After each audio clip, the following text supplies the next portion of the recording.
నమస్తే అన్న, అందరికీ నమస్కారం.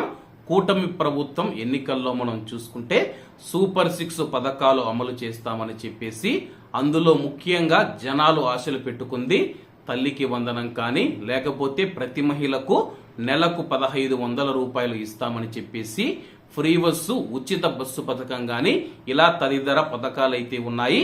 దాంట్లో ఏ ఒక్కటి అమలు కాకపోవడంతో అయితే ఆంధ్రప్రదేశ్ ప్రజలు ఆగ్రహం వ్యక్తం చేస్తూ ఉన్నారు. అలాగే ఒక పథకాలకు సంబంధించి ప్రభుత్వం కీలక ప్రకటన చేసింది.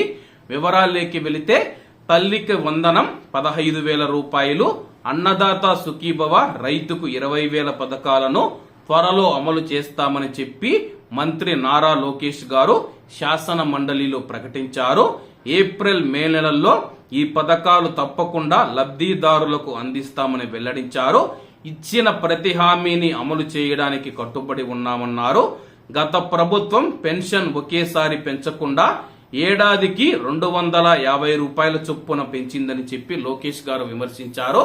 ప్రస్తుతం మనం చూసుకుంటే ఏప్రిల్ లేదా మే నెలలో తప్పకుండా తల్లికి వందనం మరియు అన్నదాత సుఖీభవ పథకాలను తప్పకుండా అమలు చేసి తీరతామని చెప్పేసి గత వైసీపీ ప్రభుత్వం పెన్షన్ల పేరిట మనం చూసుకుంటే సంవత్సరానికి 250 రూపాయలు పెంచిందని చెప్పి ఆయన విమర్శించారు.